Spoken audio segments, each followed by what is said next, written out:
வாங்க ஃப்ரெண்ட்ஸ், இன்றைக்கி நம்ம கிச்சனில் என்ன பார்க்க போகிறோன்னா வெள்ளை அதிரசம் எப்படி செய்யுதுன்னு பார்க்க போகிறோம்.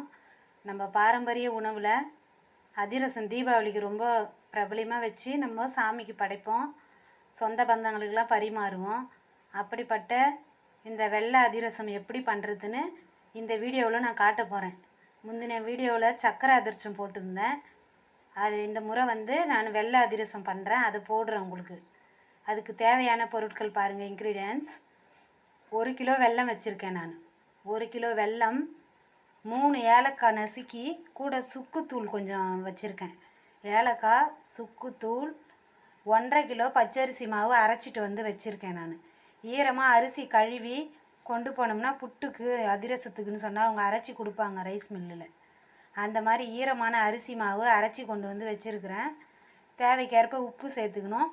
பாவு எடுக்கிறதுக்கு தண்ணி கொஞ்சமாக ஒரு 200 ml தான் வச்சுருக்கேன். 1 கிலோவுக்கு 200 ml வெல்லம் கரைகிற அளவுக்கு தான் நம்ம தண்ணி சேர்க்க போகிறோம். வாங்க எப்படி நம்ம பாவு எடுக்கிறதுன்னு நான் இப்போ வீடியோவில் காமிக்கிறேன். ஃபஸ்ட்டு வெல்லம் கரைச்சி வடிகட்டணும். அதுக்காக ஒரு சாதாரண பாத்திரத்தில் வெல்லத்தை போட்டு தண்ணி சேர்க்க போகிறேன்.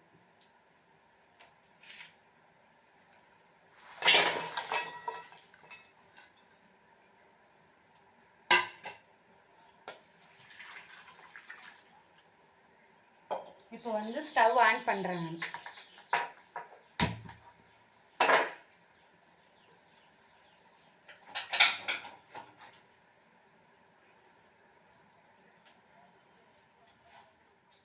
கட்டி இல்லாமல் நல்லா கிண்டிக்கிட்டே இருக்கணும். அப்போ தான் அந்த வெல்லம் கரையும். இல்லை கட்டி இல்லாமல் நம்ம உடச்சி வச்சுட்டு கூட கரைச்சோம்னா சட்டுன்னு கரைஞ்சிரும். நான் கொஞ்சம் உடச்சது சரியில்லை, கொஞ்சம் கட்டி கட்டியாகவே உடச்சிட்டேன். அது கரைஞ்சிரும், ஆனால் ஒரு 5 மினிட்குள்ளே கரைஞ்சிரும்.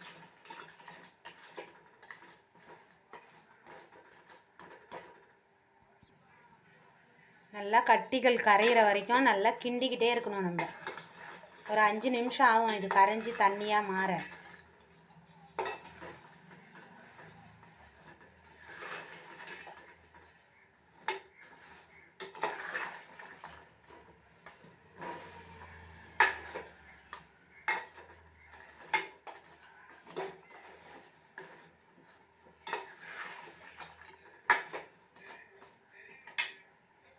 இது ஏன் இந்த மாதிரி கரைக்கிறோன்னா பாருங்கள், இந்த வெல்லத்துலேருந்து கருப்பாக என்னவோ வருது பார்த்தீங்களா?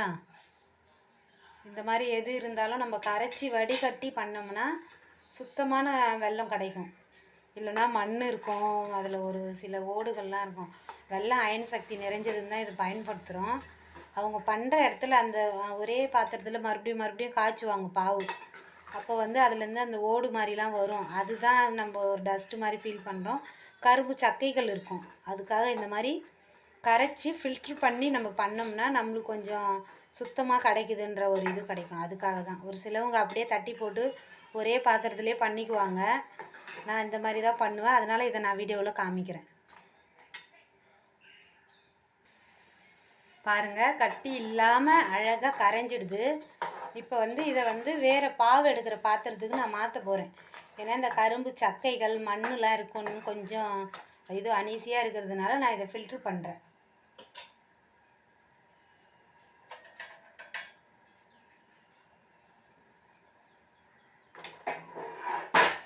இந்த பாத்திரத்துக்கு தான் பாவு எடுக்க போகிறேன். அதுக்காக நான் இந்த பாத்திரத்தில் இதை ஃபில்ட்ரு பண்ணுறேன்.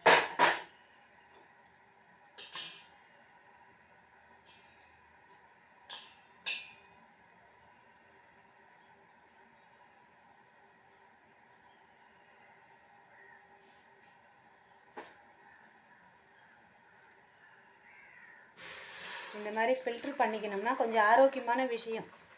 நான் காமிக்கிறேன் பாருங்கள் எவ்வளோ டஸ்ட் இருக்குன்னு. பார்த்தீங்களா, மண் எவ்வளோ டஸ்ட்டு பாருங்கள். இதில் இந்த வெல்லம் தான் சொல்கிறோம், ஆனால் எவ்வளோ ஒரு கருப்பாக மண் டஸ்ட்டெல்லாம் இருக்கும். இந்த ஃபில்டரில் பாருங்கள், கரும்பு துகள் டஸ்ட்லாம் இருக்கும். அதனால தான் ஃபில்ட்ரு பண்ணுறேன்.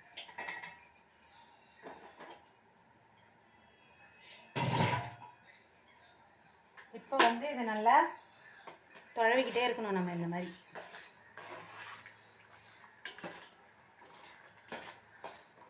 உப்பு, ஏலக்காய் தூள், சுக்குத்தூள் இதை சேர்க்குறேன்.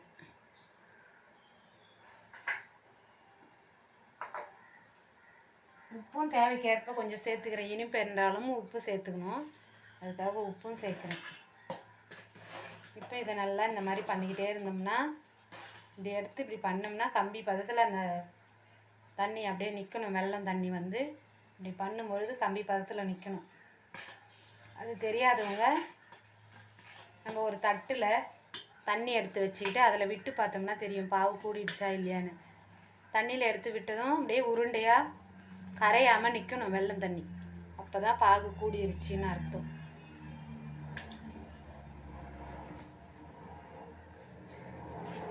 ஏன் 1 கிலோ வெல்லத்துக்கு 1.5 கிலோ அரிசி அரைச்சின்னு வந்து வச்சுருக்கிறேன்னா, எப்பவுமே பாவு எடுக்கும் பொழுது ஒரு சிலது வந்து நல்லா நிறைய இருக்கும், அப்போ மாவு பத்தாமல் போயிடும்.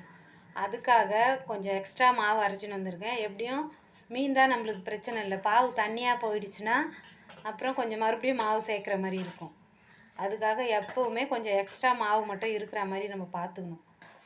அதுக்காக தான் 1.5 கிலோ அரிசி நான் மாவு அரைச்சிட்டு வந்து வச்சுருக்கேன். 1 கிலோ வெல்லம் தான் போட்டிருக்கேன். சும்மா குழந்தைங்களுக்கு இந்த மழையில் அயன் சக்தி கிடைக்கும், இதை சாப்பிட்டா பண்ணி வைப்போம் அப்படின்றதுனால இதை பண்ணுறேன் நான் உங்களுக்கு.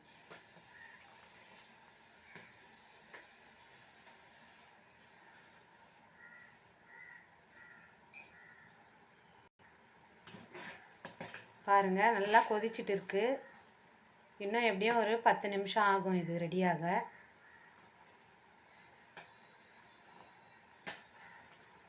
இது கரெக்டாக அந்த பேசிக் கரெக்டாக பார்த்து நம்ம பாவு எடுத்துட்டோம்னா அதிரசம் சூப்பராக ரெடி ஆகிடும். அதிரசத்தில் பாவு எடுக்கிறது தான் மெயின். அரிசியுமே நம்ம நல்லா குண்டு அரிசியாக பார்த்து பச்சரிசி வாங்கி கழுவி கொண்டு போய் அரைச்சிக்கணும். இல்லை மிக்சிலேயே அரைக்கிறதுனாலும் அரைக்கலாம். அது நம்மளுக்கு ரொம்ப ஒரு கிலோன்னும் போது ரொம்ப லேட் ஆகும். கடைக்கு எடுத்துகிட்டு போனோம்னா ஒரு 10 ரூபா கொடுத்தா சட்டுன்னு அரைச்சி கொடுத்துருவாங்க.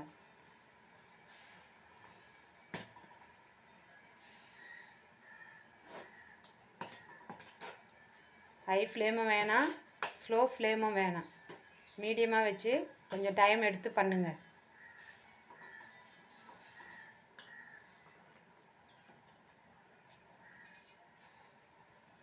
இப்போ தண்ணியில் விட்டு காமிக்கிறேன் பாருங்கள், பாவு கூடிடுச்சா இல்லையான்னு பார்க்கலாம் ஒன்ஸு. பாருங்கள், தண்ணியில் விட்டதும் கலையுது பார்த்தீங்களா? அது கரைஞ்சிதுன்னா அது ஒர்க் ஆகலை, அது சரியாக கூடி வரலை பாகு. இன்னும் ஒரு 2 நிமிஷம் நல்லா கொதிக்கிட்டோம்.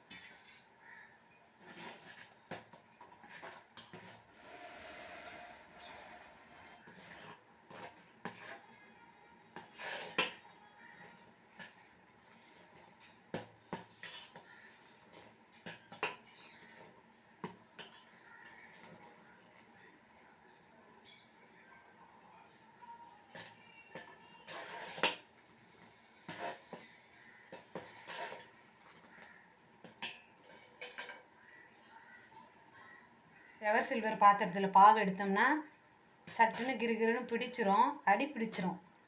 அப்போ வந்து அந்த டேஸ்ட்டு மாறிடும். எவர் சில்வர் பாத்திரம் வந்து ரிஸ்க்கு. அலுமினியம் பாத்திரமே கொஞ்சம் கெட்டியான பாத்திரத்தில் வச்சு எடுக்கலாம், இல்லை இந்த மாதிரி பித்தளை பாத்திரத்தில் எடுத்துக்கலாம் நம்ம பாகு.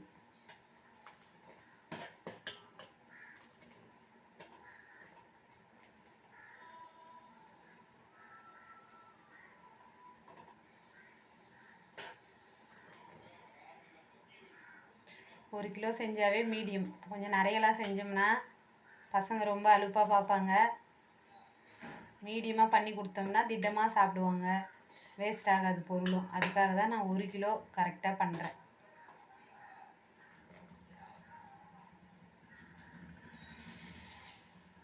இப்போ ஒரு டைம் நான் வந்து தண்ணியில் விட்டு பார்க்குறேன் பாகு கூடிடுச்சான்னு.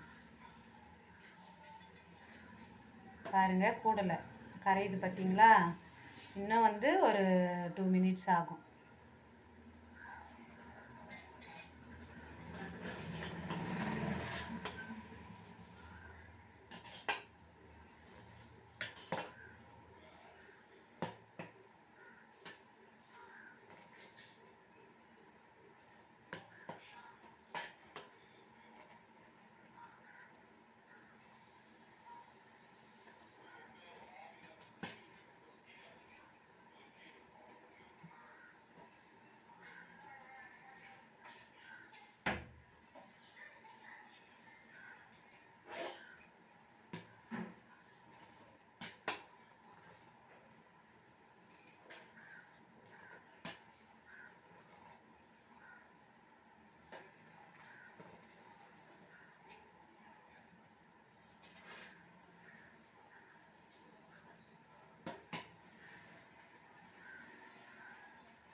ஏன் பாவு எடுக்கிறோன்னா அதிரசம் வந்து உடையாமல் வரணும்.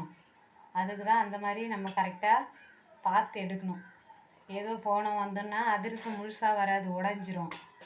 அதுக்காக தான் நம்ம பாவு கொட்டணும்னு வெயிட் பண்ணுறோம்.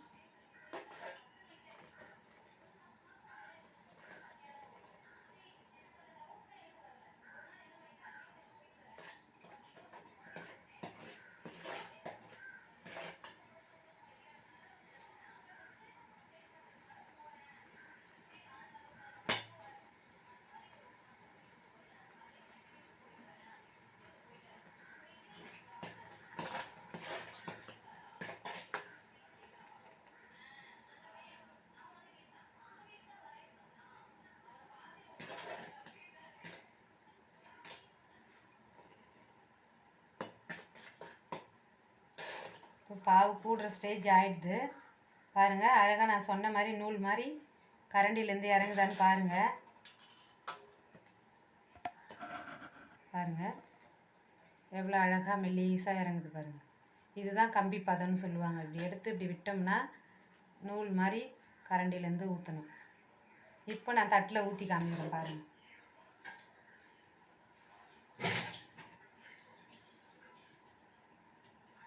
தட்டில் ஊற்றினோம்னா கரையாமல் உருண்டையாக நிற்கும் வெல்லம் தண்ணி.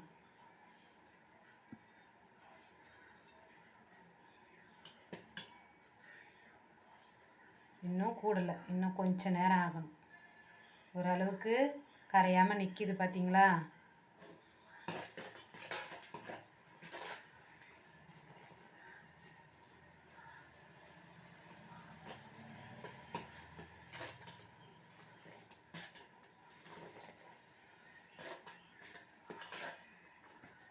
ரொம்ப கெட்டியாக கம்பி மாதிரி நிற்கணும்னு வெயிட் பண்ணிங்கன்னா கடைன்னு ஆகிடும்.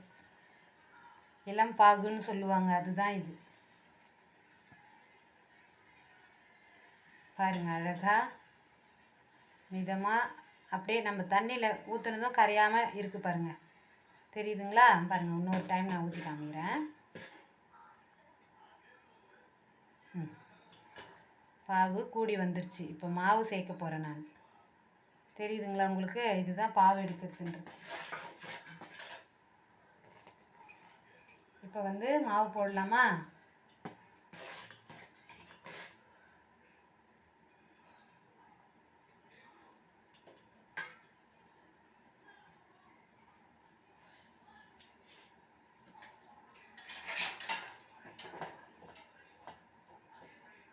மாவு போட்டு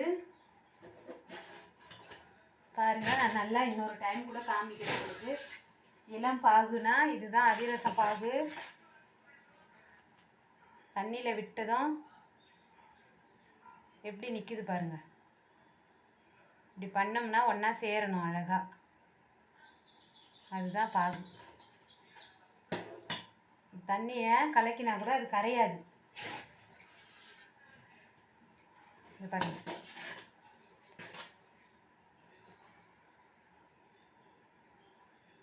பார்த்தீங்களா? இது வந்து கரைச்சா கூட கரையாமல் நிற்கிது பாருங்கள். இதுதான் வெல்லம் பாகு. இப்போ இது பாகு ரெடி ஆயிடுச்சு. மாவு போட போகிறேன் நான். கரெக்டாக ஒரு 20 மினிட்ஸாக கொதிக்க வச்சுமா. இப்போ வந்து மாவு போடுறது பெருசு இல்லை, கட்டி இல்லாமல் தொழணும். அதனால் கொஞ்சம் கொஞ்சமாக தான் நான் சேர்க்குறேன். நம்ம ஃபோர்ஸாக கிண்ட முடியாது இல்லையா? அதனால் கட்டி இல்லாமல் கிண்டணும். ஆனால் அதிரசம் பாவோட ஸ்பெஷாலிட்டி என்னென்னா, நம்ம எப்படி உருண்டையாக எடுத்து வச்சாலும் பாகு வந்து அழகாக சூப்பராக ரெடியாக இருந்தால் என்ன ஷேப்பாக இருந்தாலும் அது ஒரே மாதிரி போய் மாவு நின்றுடும்.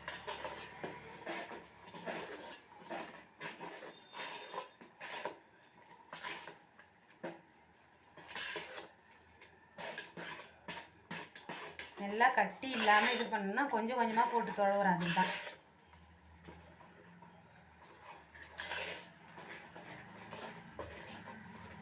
எல்லா மாவையும் நம்ம சேர்க்கணும் இதே மாதிரி சிறுவ சிறுவ.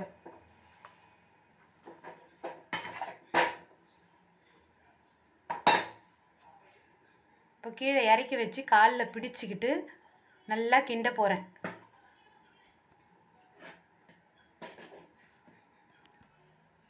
பாருங்கள் எவ்வளோ அழகாக இப்படி தான் நம்ம வந்து இதை கிண்டணும். ஏன்னா ஒரே ஆள் கலர முடியாது, அதனால் பேலன்ஸ் பத்தாதுன்னு கீழே இறக்கி வச்சு நான் அதை கிண்டி விடுறேன்.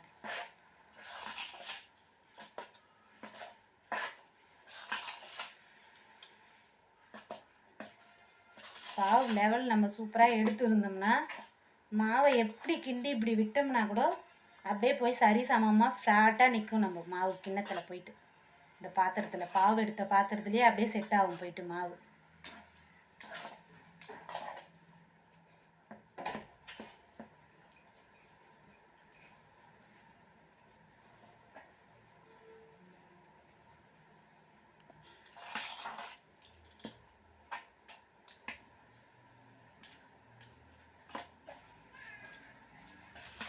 இவ்வளோதான் அதிரசம் பாவு.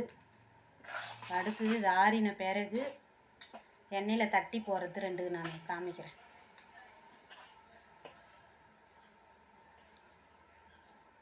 ஆறின பிறகு தான் தட்டணும். அதிரசம் பாவு ரெடி. தேங்க்யூ ஃபார் வாட்சிங் மை வீடியோ. பாருங்கள், பாவு எடுத்து ஒரு 1 hour ஆற வச்சேன் நான். இந்த மாவை வெள்ளை அதிரசம் பாவு எடுத்து 1 hour ஆறின பிறகு இதை வந்து நம்ம உருண்டை பிடிச்சி இந்த மாதிரி மாவை எடுத்து உருண்டையாக பிடிச்சி கொஞ்சம் தட்ட முடியலன்னா கொஞ்சம் கெட்டியாக எடுத்துருக்கேன். பாருங்கள் நான் எவ்வளோ கரெக்டாக எடுத்துருக்குறேன். மறுநாள் சுடணுன்னா கொஞ்சம் இலவாக எடுக்கணும், கொஞ்சம் ஒழுகுற மாதிரின்னு சொல்லுவாங்க, கொஞ்சம் தளன்னு தட்டுற மாதிரி எடுக்கணும். இது இன்றைக்கே நான் இந்த வீடியோவுக்காக 1/2 hour தான் ஆற வச்சு உடனே நான் உங்களுக்கு எடுக்கிறேன். 1/2 hour கூட ஆறலை இது. அந்த மாதிரி எடுத்து இந்த மாதிரி கொஞ்சமாக ஆயில் தட்டுறதுக்கு வாட்டம் இல்லைன்னா கொஞ்சம் ஆயில் போட்டு தட்டலாம் நீங்கள். அப்படி இல்லைன்னா இதே மாதிரி தட்டிட்டு பேனில் எண்ணெய் காய வச்சுக்கணும். ரொம்ப ஹை ஃப்ளேம் வைக்கக்கூடாது, மிதமான சூடு வச்சுட்டு இப்போ தட்டிட்டு இதை எண்ணெயில் போட்டு நான் எடுக்க போகிறேன். பாருங்கள், எண்ணெய் வந்து காஞ்சின்னு இருக்குது. திட்டமாக கொஞ்சமாக தான் நான் எண்ணெய் வச்சுருக்கேன். இது அதிரசம் தான், முறுக்காக தான் நிறைய வைக்கணும் எண்ணெய். இதுக்கு அவ்வளோ எண்ணெய் தேவையில்லை, கொஞ்சமாக வச்சுருக்குறேன்.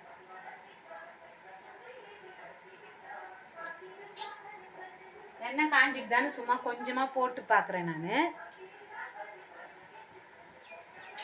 எண்ணெய் இன்னும் சூடு ஆகலை. பொரிக்கிற பதத்துக்கு சூடு ஏறணும் இல்லையா எண்ணெயும். ரொம்ப சூடும் இருக்கக்கூடாது, அதுக்காக தான் மீடியம் சூடில் தான் நம்ம பொரிக்கணும்.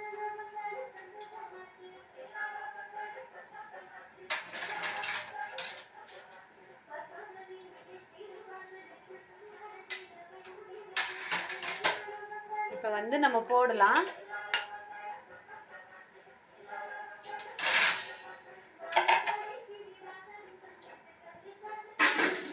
எண்ணெய் காஞ்சி தான் இருக்குது, இப்போ போட போகிறேன்.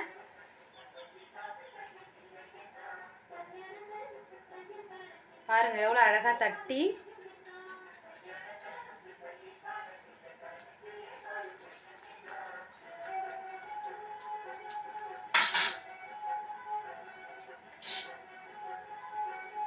போட்டாச்சு.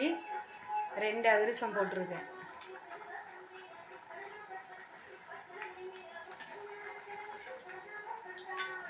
கொஞ்சம் ரொம்ப ஹை ஃப்ளேம் வைக்கக்கூடாது. இது வீட்டு எண்ணெய்ன்றதுனால கொஞ்சம் ஃபஸ்ட்டு அதுதான் நல்லா இதுவாகிற வரைக்கும் கொஞ்சம் ஃபஸ்ட்டு இதுவாக தான் வரும், நுரை வரும். கடலை எண்ணெய் இது.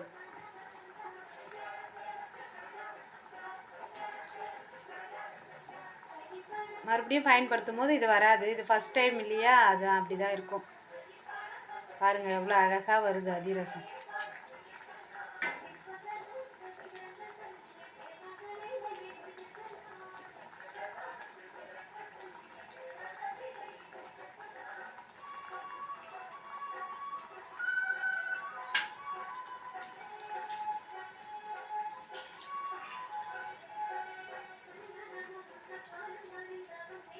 அழகாக திருப்பி விடணும். ஏன்னா இது ஹை ஃப்ளேம் வைக்கக்கூடாது. இதுக்கு அதிரசம் வந்து முறிஞ்சிரும்னுவாங்க, உடஞ்சி போயிடும். அதுக்காக மீடியம் ஃப்ளேமில் வச்சு இந்த மாதிரி 2 திருப்பி எடுத்துடலாம், அவ்வளோதான்.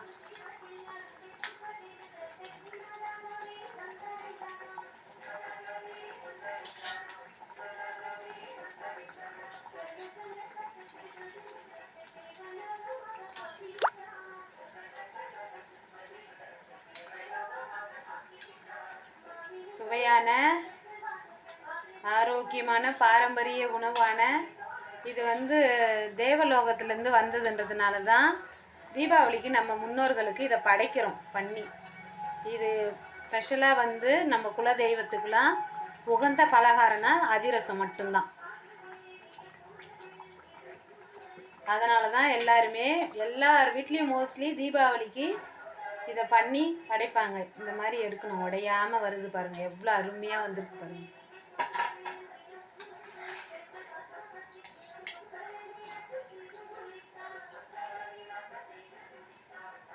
பாருங்கள் எவ்வளோ அருமையாக வந்துடுச்சு.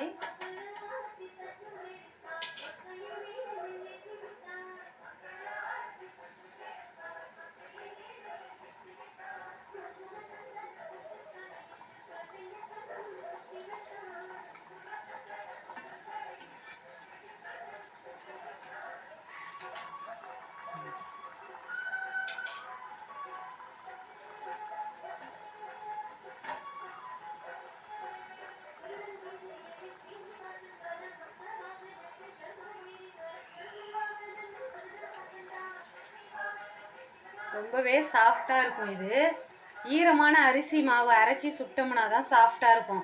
அரிசியை ட்ரை பண்ணி கொண்டு போய் அரைச்சிட்டு வந்தால் நம்ம கொஞ்சம் தண்ணி தெளித்து கொஞ்சம் நேரம் ஊற விட்டுட்டு அதன் பிறகு பாவு போட்டோம்னா மாவு கொஞ்சம் மென்மையாக இருக்கும். அதிரசம்ன்றது ட்ரை பண்ணி போட்டோம்னா ஒரு மாதிரி ஹார்ட்னஸாக இருக்கிற மாதிரி இருக்கும். அதுக்காக சொல்கிறேன் நான்.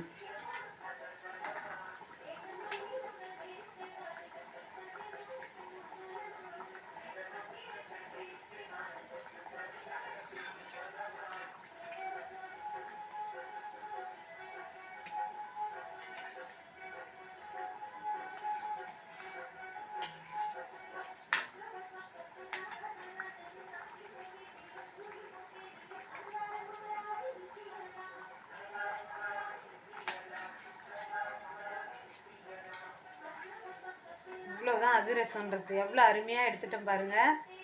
இதே மாதிரி நீங்களும் பண்ணுங்கள். நான் பாவு எடுத்ததோட வீடியோவை முடிச்சிடலான்னு பார்த்தேன்.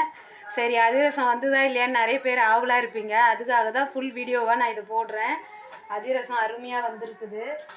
இது கொஞ்சமான்றதுனால நானே ட்ரை பண்ணி உங்களுக்கு வீடியோ போடுறதுக்காகவே நானே இதை பண்ணேன்.